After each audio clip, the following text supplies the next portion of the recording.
Hi everyone, this is Kelly at Books I'm Not Reading, and look who's joined us this morning.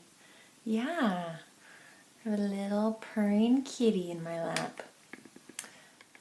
So today I am here to do my 800 subscriber Q&A celebration, and I'm very excited about your questions, so let's dive right in.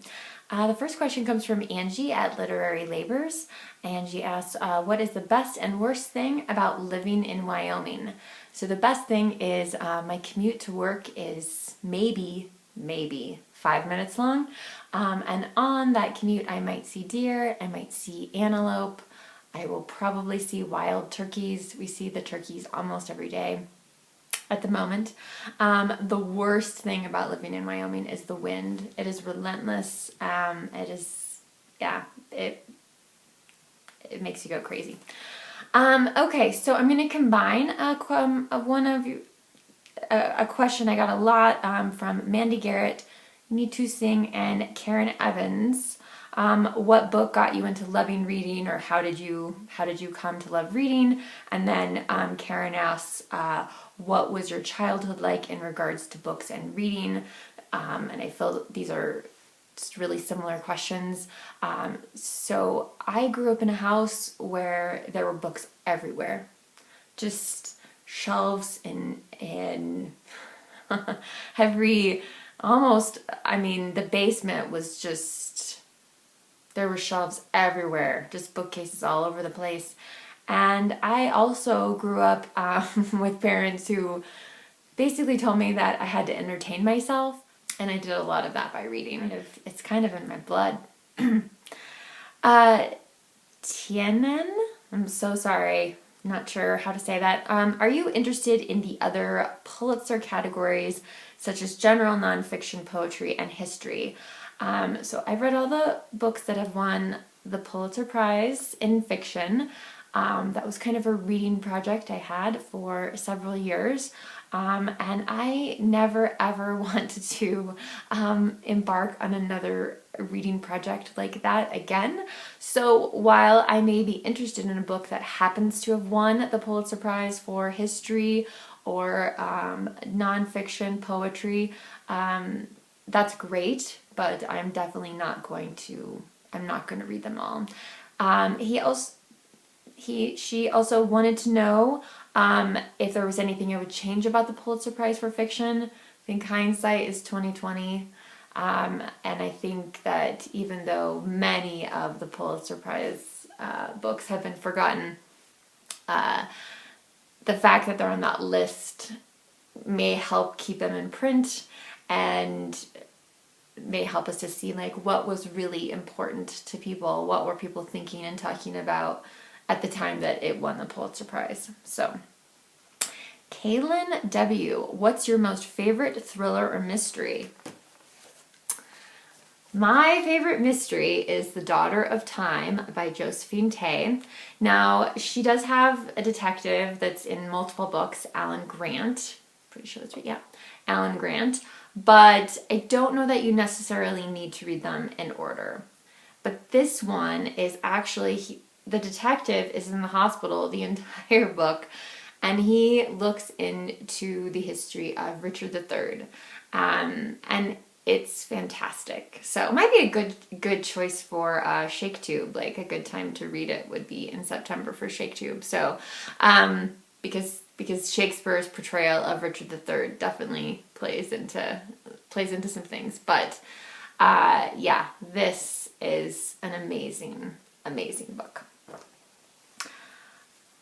Brian at Bookish. Brian asked me 2 questions, but they're really good questions, so I'll go along with it. What is your favorite place to visit in Wyoming? So the Oregon Trail, the Mormon Trail, I think the Overland maybe. Lots of trails that went through Wyoming as people were trying to get to the West Coast. The Oregon Trail actually went over places with stone, and so many wagons went through that they actually created a groove in the rock. And you can still see them. I mean, they haven't been eroded by time or anything like that. And and I just love seeing that. I think that's one of the coolest tourist attractions in Wyoming. Obviously Yellowstone is spectacular, but lots of people don't ever see those Oregon Trail ruts, and it just kind of blows my mind. So Brian's other question is, have you ever had an unexpected encounter with any of the following animals? Buffalo, bear, cow, cougar, raccoon, possum.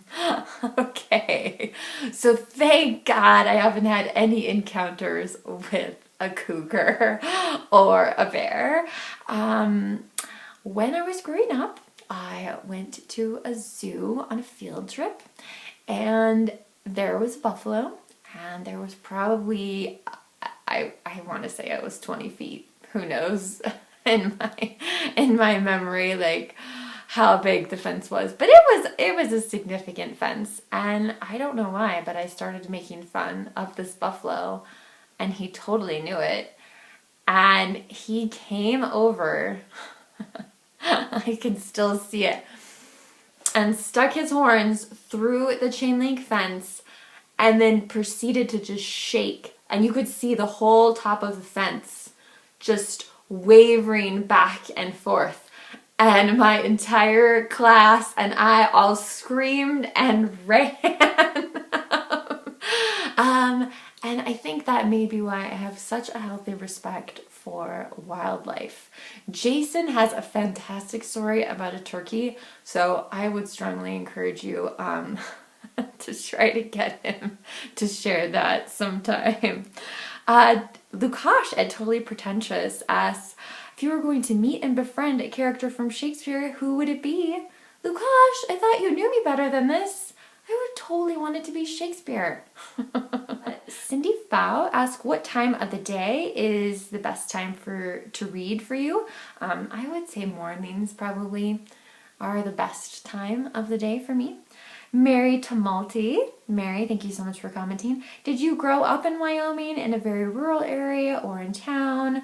And Mary also mentioned the fact that I've talked about books with being drawn to books with horses on the cover or in the title. And she asked if I ride, which is so funny. If you only knew me. So most people in the world would probably consider where I grew up very rural. But I lived in town. I didn't live on a ranch or a farm or anything like that. And the horse obsession is just a childhood thing that's left over. I've been on like a couple horse riding expeditions, I guess, for lack of a better word, and they were pretty disastrous. I didn't fall off the horse or anything like that, but yeah, they're just anyway. So I love horses from a distance as well, I guess. Rainy from Rainy Day Reads, what is your favorite food? Rainy, I love anything with sugar. I love carbs.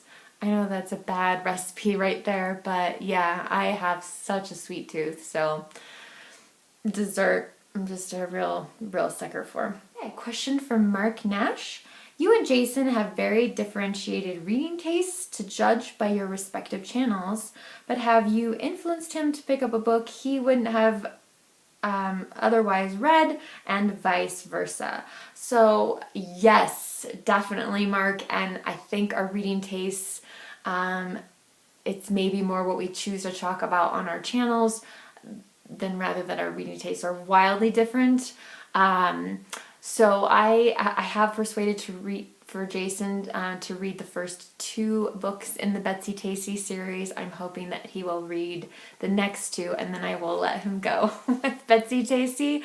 But yeah, so I got him to read basically a couple children's books that he definitely would not have normally read, and Jason really persuaded me to read Fingersmith by Sarah Waters, which is a fantastic book. Really recommend that.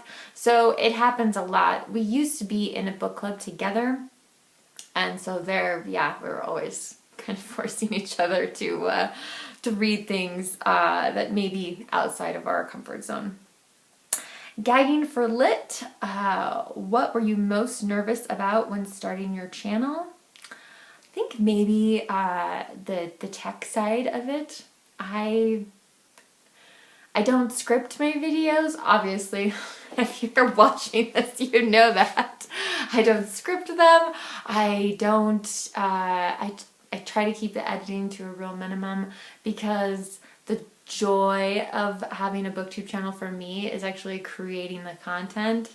But I don't like to spend a lot of time with it once I'm done. So I think it took me a while to get used to editing my films a little tiny bit, and I still don't do it anywhere near as much as I probably should, but it is what it is.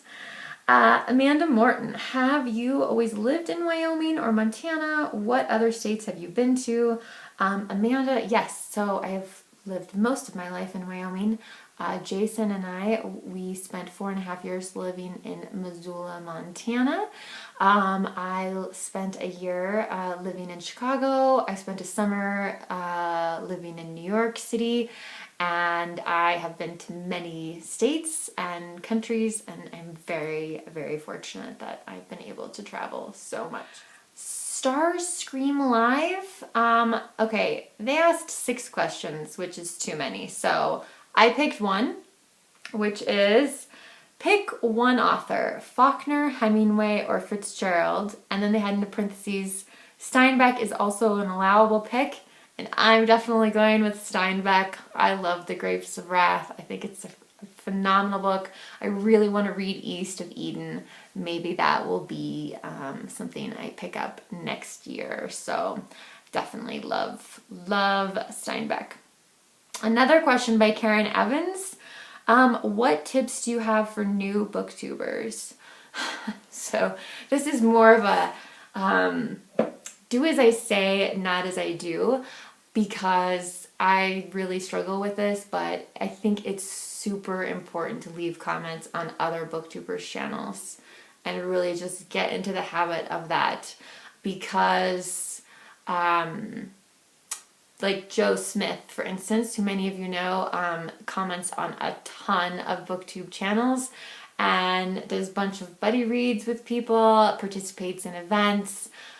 She doesn't have a channel, but if she started one, I think she would have 500 subscribers in an instant. So it's just a way for people to, they see your comment, they look to see if you have a channel. So I think it's a really important habit to get into. I watch most of my booktube with Jason on his iPad. So occasionally I'll be like, make this comment or ask this question or something like that. But it's coming from Jason, not me. So I need to get better about that. But I think that is a really, really important thing to do to try to build your channel up and get more people to know about it. Shirley Murion, what is your greatest achievement in life? Survival. Game of authors, Joey. Who are your favorite 19th century American authors? One male, one female. Are you kidding me? So I realized I haven't spent much time thinking about 19th century American literature. I guess I need to work on that. My favorite male author is Nathaniel Hawthorne, and I will have to do some research as far as the woman author. I mean, part of me could say Louisa May Alcott, but it's been so long since I've read Little Women. I just don't know. I don't know if that would work. So that was a really, really tough question. Carm, whose YouTube name is Gorvo31. What's your all-time favorite memoir or autobiography? And I know I've talked about this so much on my channel, but I'm still thinking about Claire Tomlin's Jane Austen, A Life. This is just a fantastic book, and I really loved reading that. So Finally, AE Slasher. In a previous video, you mentioned, quote, the storming the pulpit incident. Care to spill the tea? And I did actually, in a previous video, Jen from Remembered Reads, so I hope, Jen, you're watching, asked about this. So here's the abridged version. I was in a church, and we were praying for people, and the first time it happened, we prayed for a senator who was running for re-election. And I just thought it was a fluke. I thought it was just like a mistake or something. I kind of blocked it. I just was like, no, that's just somebody screwed up there or whatever. Because I couldn't believe that we would be praying for an elected official that was running for re-election and not praying for their opponent. But then it happened again. And I tell you what, I do believe in the Holy Spirit, and I believe I was filled with the Holy Spirit, but I was filled with such rage and anger that I got up. I waited until everyone was done with announcements, and then I got up. I did get behind the pulpit, and I basically scolded the congregation Hey, Jason tells the story so much better than I do, because at a certain point, like, I don't even know what I wasn't even in control. But I really kind of, like I said, scolded them for praying for an elected official and not that's up for re-election, and not praying for that person's opponent. I wouldn't have a problem with that, but I do think that praying for someone who's running for re-election from the pulpit is inappropriate. And my church has definitely some different points of view in terms of politics, and so I just, like I said, I felt like I absolutely had to say something, and by golly, I did. So, some people didn't talk to us for a while after that, but you know what? Later, to their credit, I went back and talked to them about an organization that I really support, and they were moved and wanted to help and participate, and so, you know, we'll have to learn and grow. And I'm still a little bit uncomfortable about it, but my pastor assures me that people have forgotten. So anyway, it hasn't happened since then, and actually we don't even pray for elected officials anymore. So thumbs up there. Okay, the winner for my giveaway, which is this lovely copy of The Three Musketeers, is for Lisa Lehigh. So Lisa said she wanted to win the giveaway, and I said that was okay on this particular giveaway. So Lisa, I think we are already connected on Goodreads, so please send me your mailing address there, and I will get that to you. Thank you guys for your fantastic questions. Remember to be kind to yourself, be kind to others. Bye, BookTube.